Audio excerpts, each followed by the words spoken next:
Zum Glück ist Freitag. Mit dem Fabian Unterdecker. Ja, mit dabei morgen in Baden auch andere Prominenz, der Vujo Gavric, Baschi oder auch der Ex-Mister und Biobauer Renzo Blumenthal. Ich bin kurz auf dem Rasenplatz etwas anpflanzen. Ich will auch im Unterland präsent sein. Sorry, die Organisatoren haben etwas falsch verstanden. Ich bin der Bachelor. Mein innerer Kern ist so, dass ich mein Rüebli nur Frauen zeige und sicher nicht bei Bauerledig sucht mitmachen. Ich bin gar nicht ledig. Baschi, klarer Fall, auch du bist mit von der Partie, oder? Sicher, wie gesagt, als ich gehört habe, dass da 11 Deutsche gegen uns antreten, ist für mich klar gewesen, dass ich mitmache.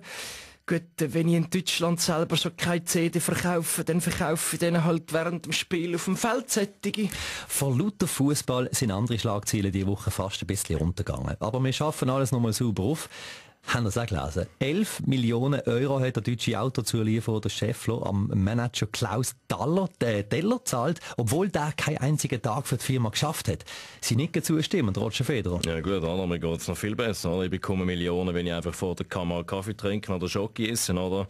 Wenn ich vor Publikum ein bisschen Fitness mache. Oder? Ich habe einfach ein super Leben, ist klar, oder?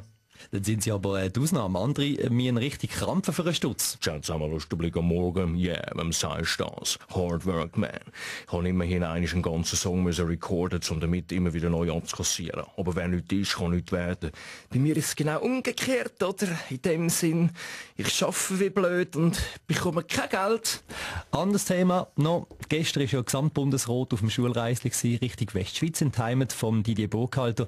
Ist so ein Ausflug noch zeitgemäss, Nationalrat Christoph Mörgeli? Ja, können Sie denken, der Bundesrat macht Werbung fürs Wandern, damit wir uns dann nicht wundern, wenn es von allen Seiten einwandert. Verstehen Sie? Aber so in der Natur sein, das ist doch gesund. Funktioniert. Oder? Stefan Eicher, auch Sie schwören drauf. So einen Spaziergang. Absolut. Ich glaube, ein Servola mit Freunden, dazu eins zwitschern wie die Vögel im Wald, der Conseil Fédéral auch ein grosses Freudefeuer machen, Nationalwurst bräteln und sich gegenseitig füttern.